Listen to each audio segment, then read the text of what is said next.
অনেক অনেক দিন আগে, সেই প্রায় 1964 সালে ব্রিটিশ প্রধানমন্ত্রী হ্যারল্ড উইলসন কইছিল যে রাজনীতিতে একটা সপ্তাহ কিন্তু অনেক লম্বা সময়। আজকের দিনে বলতে হবে যে 24 ঘন্টা রাজনীতিতে অনেক লম্বা সময়। দেখেন, হঠাৎ করে অপ্রত্যাশিত যুদ্ধে পৃথিবী এক মহাযুদ্ধের মুখে এসে দাঁড়ায়। এখন যেমন দাঁড়াইছে ইরান আর ইসরায়েলের যুদ্ধে। ইসরায়েলের পক্ষ থেকে ইরানের উপরে অবৈধ এবং উস্কানিমূলক হামলা পৃথিবীর হিসাব নিকাশ পাল্টাই দিতে পারে। কি হবে আগামীতে বলা মুশকিল, তবে পুরো পৃথিবী এক অতি বিপজ্জনক সময় এসে দাঁড়াইছে।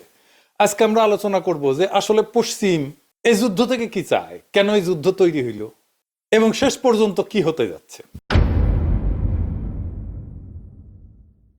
ইরানের উপরে ইসরায়েলের হামলা কিন্তু এটা আত্মরক্ষা না, প্রতিরক্ষাও না। এটা ছিল নগ্ন সাম্রাজ্যবাদী আগ্রাসনের এক নিষ্ঠুর উদাহরণ।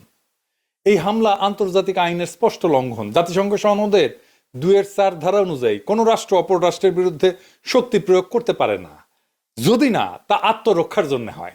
ইসরায়েল সেই নীতিকে প্রকাশ্যে পদদলিত করছে। আন্তর্জাতিক আইন ভঙ্গ করে সে তেহরানের পানি সরবরাহ ব্যবস্থার উপরে বর্বর হামলা চালাইছে। অথচ পশ্চিমা মিডিয়া দেখলে মনে হবে যে ইসরায়েল মজলুম। কি আশ্চর্য দুনিয়া! আন্তর্জাতিক আইনে পানির পরিষেবা, খাবার এবং সুয়ারেজ, এইটার উপরে হামলা করা মানবতার বিরুদ্ধে অপরাধ, একটা যুদ্ধাপরাধ। ইরানের বিরুদ্ধে এই আগ্রাসন এমন একটা সময় আসলো যখন গাজায় গণহত্যা চলতেছে, পশ্চিম তীরে দখলদারিত্ব এবং সারা দুনিয়ার মুসলিম জনগোষ্ঠীর উপরে নির্যাতন নিয়ে বিশ্বজুড়ে প্রতিবাদ চলতেছে। ইসরায়েল এই হামলার মাধ্যমে বিশ্ব জনমতকে বিভ্রান্ত করতে চায়, যুদ্ধের ক্ষেত্র প্রস্তুত করতে চায় এবং মুসলিম দেশগুলোকে উস্কাইতে চায়। নেতানিয়াহু নিজের মুখেই যা বলছে তার সারমর্ম হচ্ছে ইরান আর পাকিস্তান এই দুই রাষ্ট্রের সে ধ্বংস চায়। শোনেন তার মুখে। Mission that we have is to prevent a militant Islamic regime from meeting up with nuclear weapons or from nuclear weapons meeting up with a militant Islamic regime. The first is called Iran, the second is called Pakistan. Because if these radical regimes have nuclear weapons, they will not obey the rules that have been obeyed in the last almost 7 decades. কারণ কি? কারণ একটা রাষ্ট্রে পারমাণবিক শক্তি আছে আর একটা রাষ্ট্র পারমাণবিক শক্তি অর্জন করতে যাচ্ছে বলে তাদের অভিযোগ। ইতিহাসের কি নির্মম পরিহাস, যে জনগোষ্ঠীকে দ্বিতীয় বিশ্বযুদ্ধের সময় নির্মম নির্যাতনের শিকার হইতে হয়েছিল, সেই জনগোষ্ঠীর হাত থেকে আজকে মধ্যপ্রাচ্যের মজলুমদেরকে বাঁচাইতে হইতেছে। ইতিহাসের এক সময়ের বাস্তবতা দিয়ে আর এক সময়ের কর্তব্য নির্ধারণ করা যায় না। যে আওয়ামী লীগের নেতৃত্বে দেখেন বাংলাদেশের স্বাধীনতার লড়াই হইল, সেই আওয়ামী লীগ পাক বাহিনীর মতো ঝাঁপায় পড়লো, দেশের মানুষের বিরুদ্ধে যুদ্ধ ঘোষণা করলো। দেশের মানুষ এক হইয়া তারে উৎখাত করে দিল, বাংলার জমিন থেকে উৎখাত করে দিল যেভাবে পাক বাহিনীকে করছিল। ইরানে ইসরায়েলের হামলা শুধুমাত্র সামরিক অভিযান না, বরং এটা একটা ভূ রাজনৈতিক স্টেটমেন্ট। এই হামলা যেন আরব বসন্তের শেষ বছরাই গোলাপ। কিভাবে, একটু খুইলা বলি। আমরা সবাই বুঝতে পারতেছি যে হামলার পেছনে পশ্চিমা সাম্রাজ্যবাদী নীতির একটা ছায়া আছে। নেতানিয়াহু আমেরিকার জনগণের সাহায্য চাওয়ার সময় বলছে ট্রাম্পের সাথে সবকিছু সমন্বয় করেই হইতেছে। দেখেন, ইরানের পতিত স্বৈর শাসকের ছেলে বলছে ইরানে ক্ষমতার পালাবদল হইতে পারে। একই কথা নেতানিয়াহুর মুখেও। কিন্তু কিসের ক্ষমতার পালাবদল? বরং ইসরায়েল এই লড়াইয়ে পরাজিত হয়েছে। হ্যাঁ, হয়েছে। প্রথম মিসাইল ছোড়া থেকেই পরাজিত হয়েছে। এটা আমার কথা না, এটা ইসরায়েলি পত্রিকা কথা।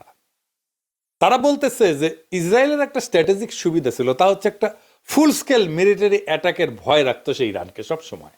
ইরান আলোচনার টেবিলে নেগোশিয়েট করে নিত একটা যুদ্ধ এড়ানোর জন্য। এইটারে বলে ডিটারেন্স, যা দিয়ে একটা সামরিক সংঘাত ঠেকানো যায়।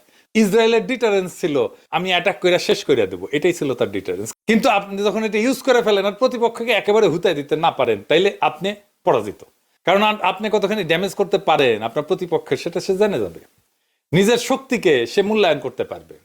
আর দেখবে তার ভয়টা অমূলক ছিল। এখন কি মনে হয় আলোচনার টেবিলে ইরান আর নমনীয় হয়ে থাকবে? এখানেই পরাজয় ইসরায়েলের। এখন সেই জন্য সে তার আব্বু ট্রাম্পকে ডাকতেছে সবকিছু সামাল দেওয়ার জন্য। ইসরায়েল হামলা চালাইছিল এইটা বলে যে ইরান যেন পারমাণবিক বোমা বানাইতে না পারে।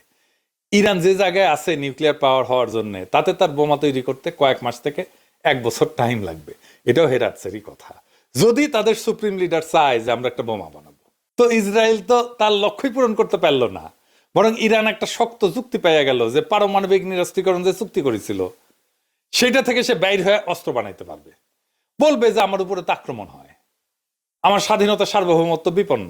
এই কাজ করছিল উত্তর কোরিয়া, এই একই ঘটনা করতে পারে ইরান। কিন্তু এর বাইরে পশ্চিমা দুনিয়ার একটা লক্ষ্য আছে। কি সেই লক্ষ্য? একটা জিনিস মনে রাখবেন যে পশ্চিম কিন্তু ইসলামোফোব, এটা একটা ইসলাম বিদ্বেষী দুনিয়া, এটা মাথায় রেখেন। কিন্তু তাদের লক্ষ্যটা কি? লক্ষ্য হইল যে ইসলামী দুনিয়ার মধ্যে যে দুই ধরনের ব্যবস্থা আছে, একটা সেকুলার জাতীয়তাবাদ এবং আর একটা ইসলামী প্রতিরোধ, এই দুইটাকে একসাথে শেষ করে দেওয়া। একটা অতীতে ফিরে যায়, 1950 থেকে 70-এর দশকে প্যান অ্যারাবিজম বলে একটা জাতীয়তাবাদী ধারার উদ্ভব হয় মধ্যপ্রাচ্যে। একটা শক্তিশালী সেকুলার শাসন ব্যবস্থা তৈরি করে, যেমন মিশরের গামাল আবদেল নাসের, সিরিয়ার হাফেজ আল আসাদ, ইরাকের সাদ্দাম হোসেন, লিবিয়ার মুয়াম্মার গাদ্দাফি। এরা কিন্তু জাতীয়তাবাদী ছিল এবং তার সাথে তার আইডিয়ার সাথে সমাজতন্ত্রের ধারণার একটা সংমিশ্রণ ঘটাইছিল, এবং এইটা কইরে সে পশ্চিমা আগ্রাসনের সামনে একটা বড় বাধা হয়ে দাঁড়াইছিল। আরব বসন্ত ছিল, এই যে কাঠামোগুলো ছিল এগুলোকে ভাঙার কাজ, একে একে সবগুলো ভাঙছে। আরব বসন্তের পর মধ্যপ্রাচ্য আর গণতন্ত্রের দিকে আগাইছে কি? আগায়নি, বরং পশ্চিমা নিয়ন্ত্রিত নতুন এক ব্যবস্থার দিকে যাচ্ছে। এই হামলা এবং তারপরে পুনর্গঠন একটা বড় পরিকল্পনার অংশ, যেটা শুরু হয়েছে ইরাকে, লিবিয়াতে, সিরিয়াতে, যেখানে পশ্চিমা এবং স্থানীয় এলিটদের সম্মিলিত আধিপত্য প্রতিষ্ঠিত হবে। চমস্কি এটা নিয়ে বলছিলেন যে পশ্চিমারা সেকুলারিজম এবং ইসলামী মৌলবাদ উভয়কেই ধ্বংস করে, কারণ তাদের জন্য যে কোনো ধরনের প্রতিরোধী অগ্রহণযোগ্য। চমস্কি স্পষ্টভাবে বলছেন যে ইসরায়েলের পক্ষে ইরানের মোকাবেলা করা সম্ভব না, তারা যুক্তরাষ্ট্রকে সামনে রেখে যুদ্ধ বাজাইতে চায়। চমস্কির দুইটা লেখা আছে, ফেথফুল ট্রায়াঙ্গেল এবং নো লঙ্গার সেফ বলে। এই দুইটা লেখাতেই সে এই কথাগুলোই বলছে। ইসরায়েল যে আমেরিকাকে সামনে রেখে লড়াইটা চালাইতে চায় সেটা সে এখানে বলছে ইংরেজি যেহেতু কইছে ঠিকই কইছে, তাই না? চমস্কি আবার বলছে যে সৌদি আরবে পশ্চিমা দুনিয়ায় যেই ধরনের ইসলামের সাথে মোকাবেলা করতে হয় তার সাথে কিন্তু কোনো দ্বন্দ্ব নাই, কারণ সেখানকার ইসলামকে তারা নিয়ন্ত্রণ করতে পারে। কিন্তু সমস্যাটা তখনই তৈরি হয় যখন কোনো দেশ তাদের বিরুদ্ধে, পশ্চিমের বিরুদ্ধে প্রতিরোধ গড়ে তোলে। তখন তারা সেকুলার বা ইসলামী উভয় প্রতিরোধকেই নিশ্চিহ্ন করার চেষ্টা করে। এটাই হইতেছে তাদের নতুন ব্যবস্থা। তারা একদিকে বলে আমরা ইসলামী মৌলবাদের বিরুদ্ধে যুদ্ধ করতে, ওরা তো ইসলামী সেকুলারদেরও পছন্দ করে না, তাদেরকেও হুতায় দেয়। এবং তাহলে এই নতুন ব্যবস্থাটা কিভাবে কাজ করে? 5 ভাবে কাজ করে। 1 নম্বর হইতেছে আইন এবং দখলের মাধ্যমে নিয়ন্ত্রণ। 2 নম্বর হইতেছে অর্থনৈতিক ঋণ এবং বিনিয়োগের মাধ্যমে দেশগুলোকে নিজের নিয়ন্ত্রণে রাখা। 3 নম্বর হইতেছে রাজনৈতিক কাঠামো পরিবর্তন করে তাদের ইচ্ছা মতো পরিচালিত করা যায় এমন সরকার প্রতিষ্ঠা করা।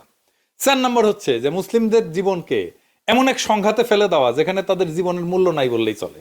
5 নম্বর হচ্ছে দীর্ঘমেয়াদী সংঘাত এবং বিভক্তি তৈরি করে, যেখানে ইসলাম এবং সেকুলারিজমের দ্বন্দ্ব জিয়ায় রেখে সুবিধা নেওয়া যায়। এই 5 নম্বর ব্যাপারটা কিন্তু ঘটতেছে বাংলাদেশে।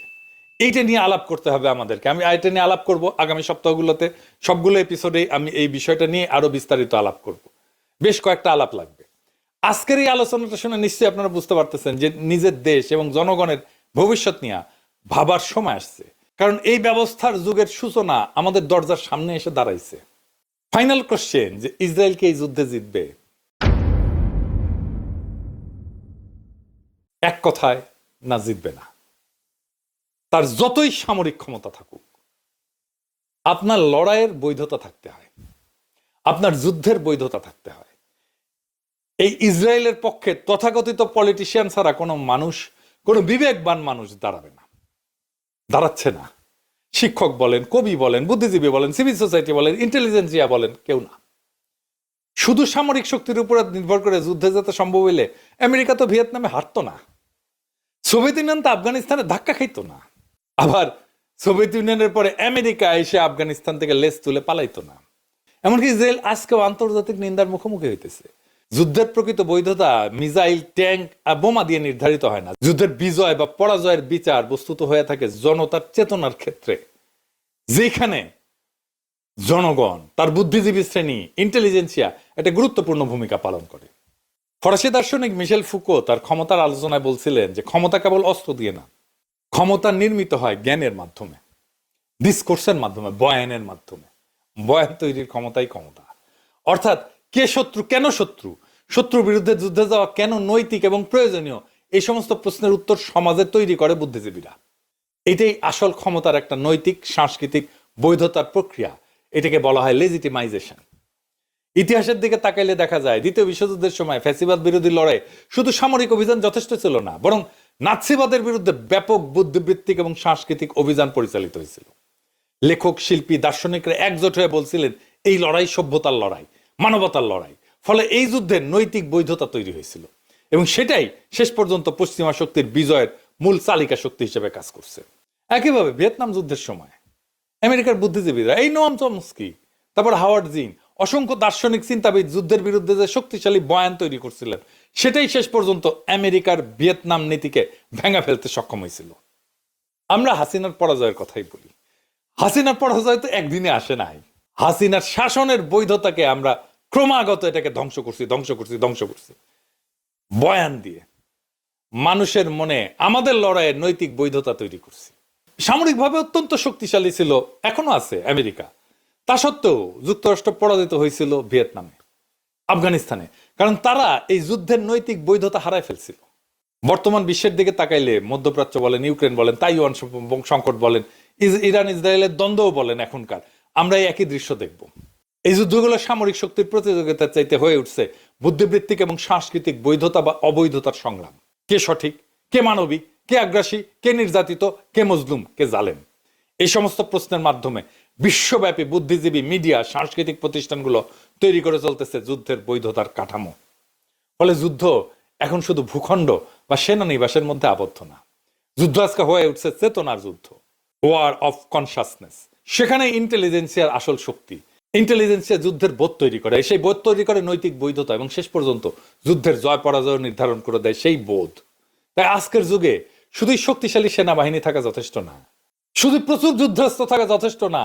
সেই শক্তিকে মানুষের মধ্যে গ্রহণযোগ্য করতে প্রয়োজন বুদ্ধিবৃত্তিক এবং নৈতিক সমর্থন। কারণ শেষ পর্যন্ত ইতিহাস লিখে যায় বিজয়ীর বুদ্ধিজীবীরা, সামরিক বাহিনী না।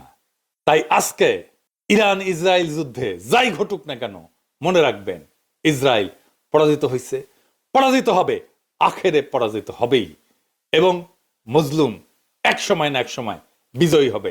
আজকে তারা যতই পিছু হটুক, এটাই ইতিহাস, এটাই পৃথিবীর ইতিহাস। পৃথিবীর ইতিহাস এই দিকে অগ্রসর হচ্ছে এবং আমরা ইতিহাসের সঠিক দিকে আছি। এবং এই লড়াই থেকেই একদিন ফিলিস্তিন মুক্ত হবে, ফিলিস্তিন স্বাধীন হবে। ইনকিলাব জিন্দাবাদ।